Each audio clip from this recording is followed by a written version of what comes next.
Bonjour, je vais corriger l'exercice 17 du TD5 qui traite du microscope. Alors, dans ce sujet, le microscope est uniquement constitué de deux lentilles, mais dans l'exercice, les lentilles, elles sont parfaites, c'est-à-dire qu'elles vérifient un stigmatisme et un aplanatisme rigoureux. Et en fait, c'est l'objectif de tout fabricant de microscope de réaliser ça. C'est-à-dire que pour réaliser, quand vous fabriquez un objectif de microscope, il faut s'arranger pour qu'il se comporte le plus possible comme une lentille parfaite. Et ce que j'ai dit pour l'objectif, c'est vrai aussi pour l'oculaire, donc la partie qu'on va mettre près de l'œil. Et c'est pour ça que c'est aussi compliqué à fabriquer. C'est-à-dire que quand vous le mettez en pratique, ben, les lentilles ont plein de défauts. Et corriger chacun de ces défauts, c'est compliqué. Il faut racheter des lentilles, il faut les traiter, etc., etc. Et ce qui fait qu'un vrai microscope n'est pas constitué que de deux lentilles. Mais en fait, c'est largement suffisant pour comprendre comment ça marche. Hein, donc c'est ce petit modèle qui même paraît un peu désuet, parce que finalement, c'est que deux lentilles. Et ben en fait, je veux dire, c'est largement suffisant, hein, pour comprendre comment ça marche, un microscope. Même des microscopes qui sont très performants, hein, finalement, même si dans l'objectif il y a 10 lentilles, ben, on met 10 lentilles parce que il faut que ça se comporte comme l'équivalent d'une seule lentille parfaite. Voilà, on va faire le schéma, je vais dessiner un axe optique. Le schéma ne sera pas à l'échelle, donc je vous préviens tout de suite. La première distance focale c'est 3,2 mm, donc c'est tout petit. La deuxième est plus grande, c'est 25 mm. Et vous avez la distance entre les foyers images et objets de la première et respectivement de la première et la deuxième lentille qui est appelée delta. Donc ça va donner le schéma suivant. Voilà. Donc j'ai placé l'objectif et je vais ensuite placer un objet qui est petit, évidemment. Pas trop petit dans mon schéma parce que sinon je ne vais pas réussir à le réaliser. Mais je vais prendre un objet qui est près de la lentille. Allez, je le prends ici. Donc le schéma, je ne peux pas le faire à l'échelle parce que en fait, on ne verrait plus rien. Donc je vais prendre un objet qui est petit, pas trop. Je vais prendre le rayon qui part de B, qui passe par O1.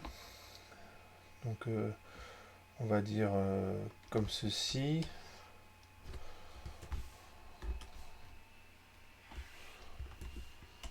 Alors, voilà, ce rayon-là. Et on va dire que la deuxième lentille, bon, je vais la mettre ici. Oui.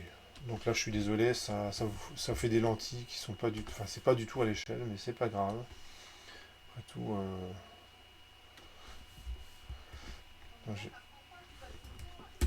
voilà, donc j'ai mis la deuxième lentille ici.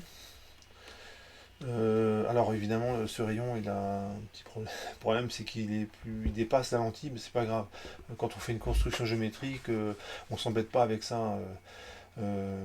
J'ai prolongé la lentille et donc je fais comme si elle était assez grande pour même dévier ce rayon-là. Et je vais placer voilà, d'autorité, je vais dire que l'image intermédiaire, elle est là. Voilà. Donc ça c'est l'image intermédiaire, donc on va appeler ce point intermédiaire et l'autre point B intermédiaire. Et ensuite vous avez un observateur ici. Et il faut que les rayons qui sortent de l'oculaire soient parallèles entre eux. Comme ça, l'observateur, il n'a pas besoin d'accommoder, donc il peut regarder pendant des heures à travers le microscope sans fatigue de l'œil. Donc je vais rajouter des rayons lumineux pour finaliser le tracé. Donc ça va me permettre de trouver le foyer de ma lentille.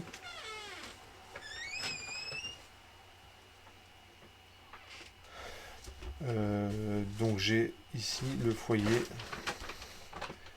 F1' qui est là. Et F1, bah, je vais reporter cette distance de l'autre côté. Donc F1, moi je dirais, ouais, il doit être à peu près par là. hein, cette distance et cette distance, ça doit être la même. Ensuite, je disais que l'observateur, pour qu'il n'ait pas besoin d'accommoder, il faut que les rayons ressortent parallèles. Donc je trace ce rayon-là qui permet de savoir quelle est la direction de tous les rayons qui vont émerger. Alors forcément, comme l'image doit être renvoyée à l'infini, je vais justifier plus proprement juste après, mais à intermédiaire, en fait, ce n'est rien d'autre que F2. Donc ces rayons-là, quand ils émergent de la lentille, ils doivent être parallèles. Bon, alors, je suis désolé, ils ne rentrent pas dans l'œil de l'observateur, mais là encore une fois, ça ne doit pas vous gêner.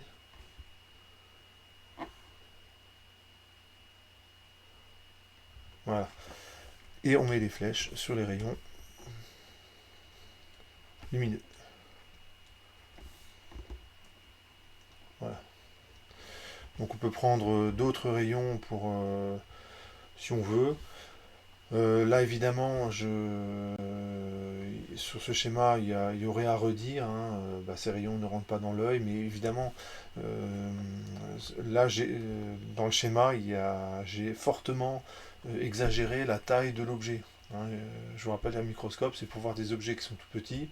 Moi, pour des raisons évidentes, je ne peux pas prendre AB trop petit parce que sinon je ne vois strictement rien. Donc tous ces petits défauts là qui peuvent vous gêner, en fait, ne doivent pas. Hein, ça ne doit pas du tout vous gêner, puisque à la limite, j'aurais pu dessiner un œil plus grand pour que ces rayons aillent absolument dans l'œil de l'observateur. Donc normalement, là, au niveau du schéma, j'ai suffisamment. Je peux poser le problème.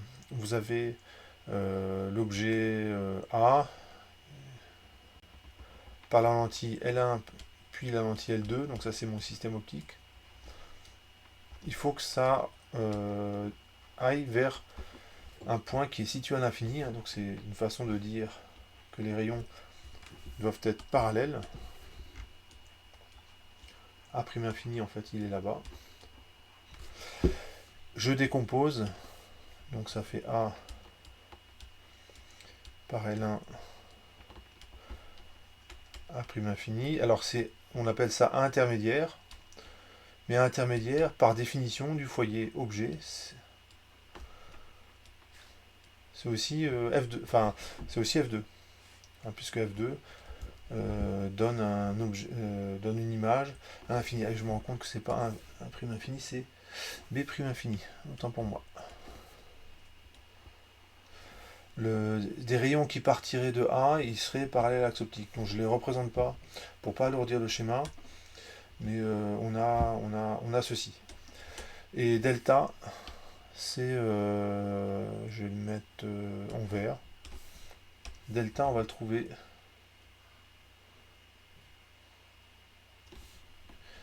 ici.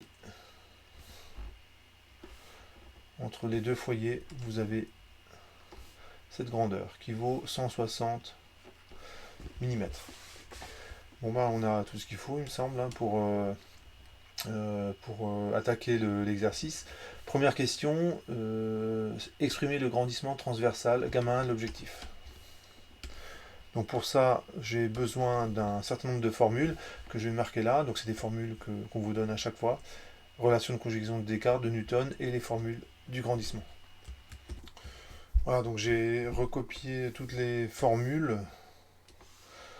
Donc il y a deux formules de relation de conjugaison, Descartes, Newton, et vous avez en tout trois formules de grandissement. Il y en a une pour Descartes et deux pour Newton. Donc ça, et je vais piocher en fait dans ces formules-là, et il y en a une qui est particulièrement intéressante pour le grandissement, c'est la formule qui est là. C'est celle-ci. Alors pourquoi elle est particulièrement intéressante cette formule? C'est parce que je connais l'image par L1, c'est F2. Ce qui fait que A' en fait je le connais, c'est F2. F' en fait c'est F'1 puisque c'est la lentille L1. Donc je peux appliquer directement cette formule. Donc dans la question, en fait, il y a rien à faire, en fait. Il suffit juste de choisir la bonne formule. Vous avez gamma 1, c'est f'1. Donc il faut que j'adapte la formule, hein, f2. C'est ici qu'il faut regarder. Si vous ne comprenez pas, en fait, si vous regardez ici, vous avez tout ce qu'il faut pour appliquer la formule. La formule qui est écrite en jaune, c'est ce qu'il y a dans le cours, et il faut l'adapter, non pas à la lentille L qui est ici, mais à la lentille maintenant c'est L1. L'objet, ben, c'est A, ça va. L'image, c'est pas A', c'est F2. Donc il suffit simplement de remplacer par les bons points, et puis tout va bien. Donc ça fait F'1 ou 1. Et F1', F2, ben, ce n'est rien d'autre que delta. Et ce que vous avez là, ce n'est rien d'autre que la distance focale au signe près. Donc c'est avec un moins F1'. Donc la question 1, je ne vais pas dire qu'elle est simple, mais en tout cas, il n'y a pas grand-chose à écrire. On peut passer à la question 2. Et c'est là qu'on voit que c'est important, le paramètre delta, en fait, il est vraiment important. C'est le bon paramètre du microscope. Exprimer la puissance du microscope, donc ce qu'on veut maintenant, c'est la taille de... C'est alpha prime, l'angle sous lequel on voit les objets en sortie du microscope, sur AB. Alors, petite remarque, comme les rayons sont parallèles, l'image se forme à l'infini, donc ça ne sert à rien de parler de la taille de l'image. Ça ne sert strictement à rien, puisque elle est à l'infini, donc c'est une taille infinie. Donc le bon paramètre, c'est l'angle alpha prime sous lequel on voit les objets, et l'angle alpha prime, il est là. Je vous fais remarquer que si un jour vous passez à côté d'un microscope, ça peut arriver, dans un labo par exemple, vous avez peut-être remarqué que même si vous êtes loin du microscope, si vous avez un objectif, en général, là il faut des objectifs, des oculaires de bonne qualité, qui soient assez lumineux et assez avec un diamètre de sortie assez grand, même si vous êtes à 1 mètre du microscope, vous voyez nettement à l'intérieur. Pourquoi? Parce que comme les rayons sont parallèles, que vous mettez votre œil près ou loin, finalement ce que vous voyez, vous le verrez nettement. La seule différence, c'est que si vous voulez avoir un champ de vision très important, il faut rapprocher votre œil. Mais si vous éloignez votre œil, c'est simplement que le champ de vision il va juste se restreindre, mais vous le verrez nettement. Donc, je répète, si jamais vous passez à côté d'un microscope, ben, jetez un œil. Même si vous êtes loin, vous verrez nettement ce qu'il y a à l'intérieur. Donc alpha prime, et ici, je me donne les conventions suivantes. Je compte positivement comme ça, et les angles comme ça. Donc ça c'est une convention, donc si vous voulez en choisir une autre, il n'y a pas de problème. Et je vais simplement travailler dans le triangle rectangle qui est là. Dans ce triangle rectangle là, qui est rectangle ici, donc c'est O2, F2, B intermédiaire, et on a l'angle alpha prime qui est là. Donc je vais l'enlever ce triangle. L'angle alpha prime, je le retrouve ici. Alors on va rédiger un petit peu. Dans O2, F2, B intermédiaire, on a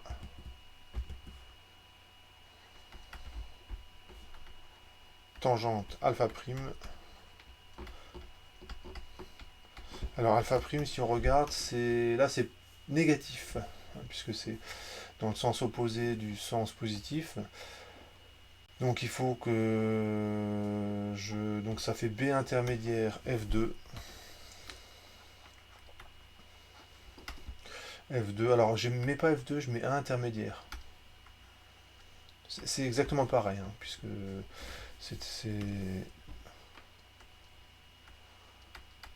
le point qui est là, c'est F2.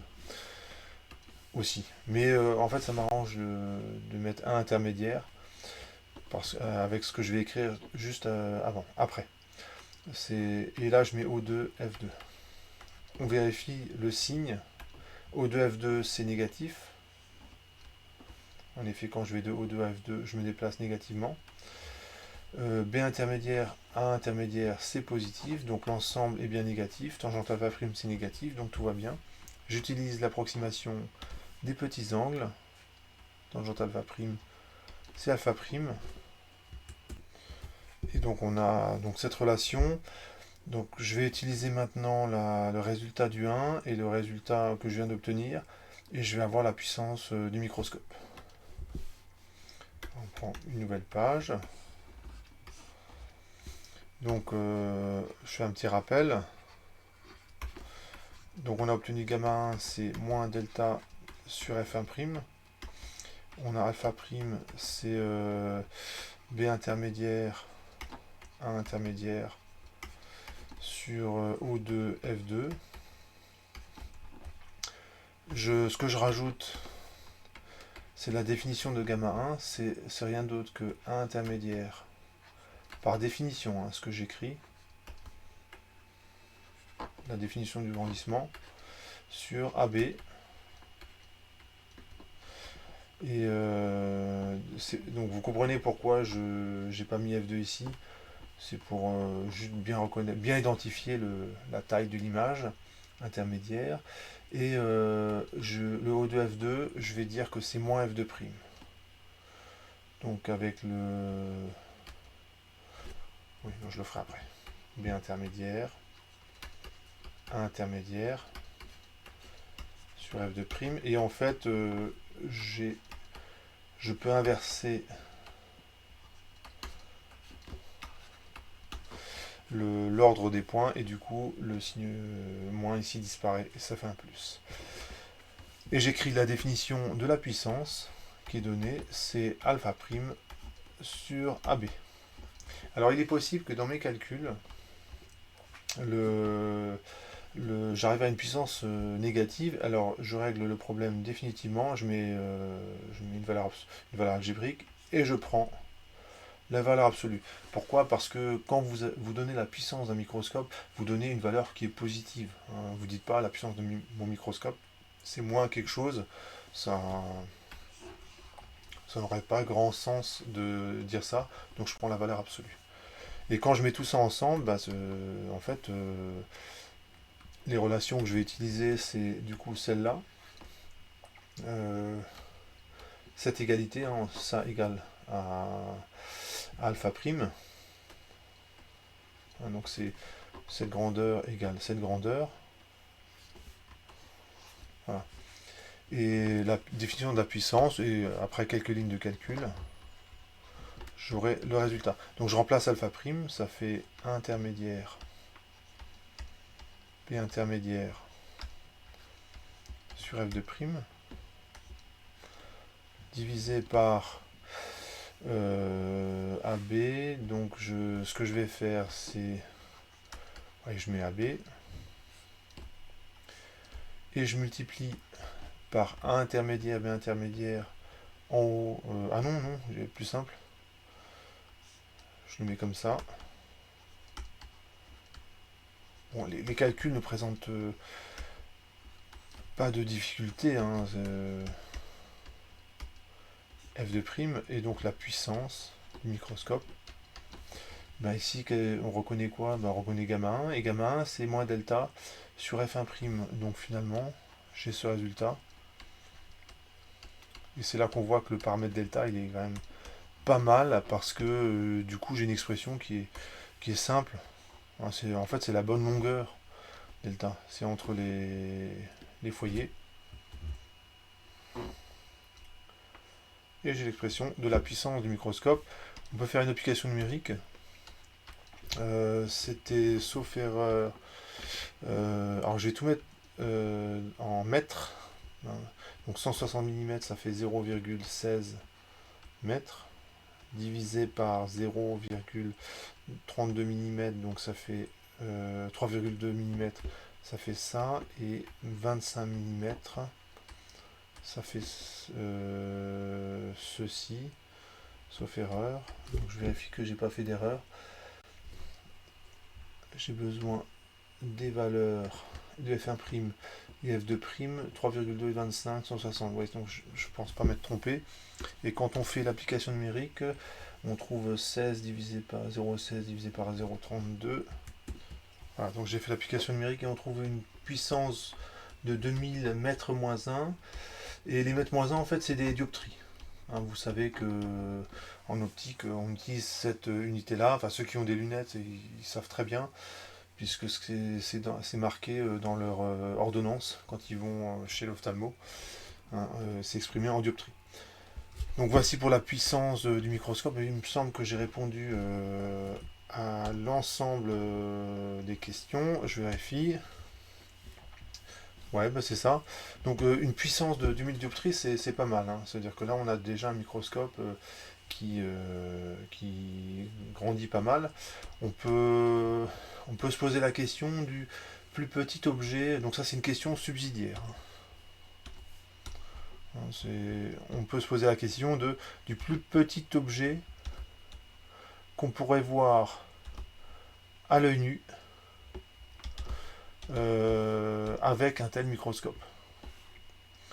Alors pour répondre à cette question-là, et ben en fait, ce qui va limiter la résolution, c'est la diffraction qui est due à votre œil, parce qu'il y a de la diffraction forcément, puisque la pupille de votre œil, elle a un certain diamètre, donc il y a un petit peu de diffraction. Et on a également la diffraction qui est due au microscope. Donc si le microscope est correctement conçu, la diffraction, ce qui va dominer, en fait on s'arrange pour que la diffraction du microscope soit négligeable devant la diffraction qui est due à votre œil. Comme ça, finalement, ce qui va limiter la résolution, ben, c'est l'observateur. De toute façon, là, on ne peut pas faire mieux. C'est-à-dire que la diffraction qui est due à votre œil, ben, elle est là et on ne peut rien y faire. C'est comme ça. Donc, on fait une hypothèse. C'est la diffraction due au microscope est négligeable devant celle due à l'œil. Voilà, donc ça c'est la première hypothèse qui est raisonnable. Ça sous-entend quand même que finalement vous utilisez un microscope de bonne qualité. Voilà, donc je reprends le schéma. Ça je l'appelle petit a. Ici je l'appelle petit b. Et donc la tâche de diffraction, la taille ici,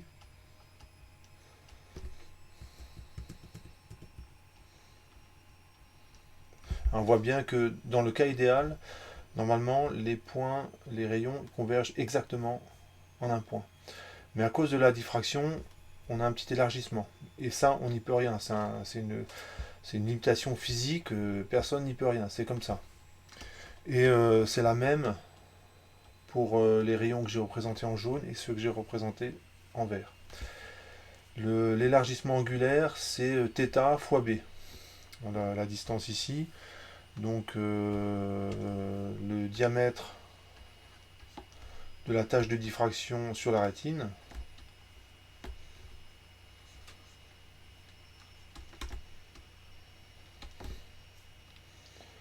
C'est θ fois b à peu près. Donc c'est environ égal à b lambda sur 1. Et j'arrive à distinguer, il faut imaginer que les rayons qui sont en vert et les rayons qui sont en jaune viennent de deux points différents, qui sont suffisamment éloignés pour que ce soit quasiment parallèle. Et lorsque les deux tâches de diffraction commencent à se chevaucher, en fait, on est à la limite de distinguer ces deux objets. On retrouve θ ici.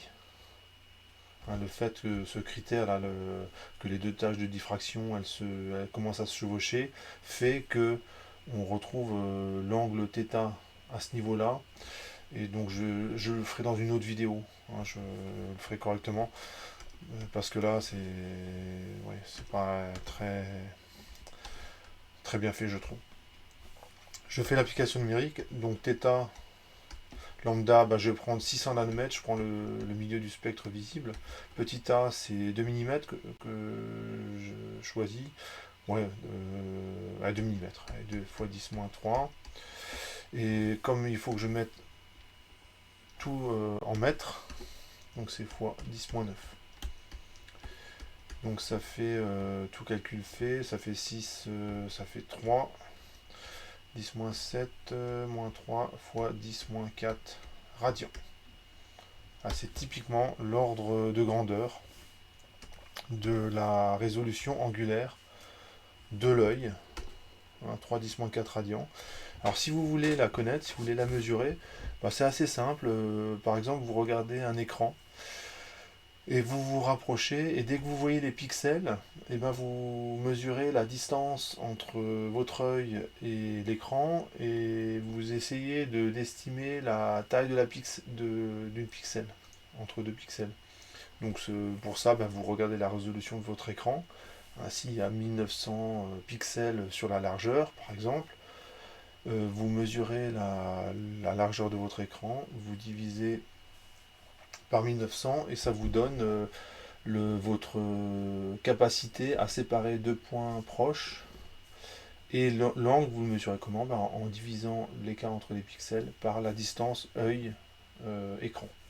Et vous trouvez 3 10 4. Une autre solution, c'est que vous prenez, prenez une feuille de papier et vous prenez un stylo et vous dessinez des petits points, comme ceci.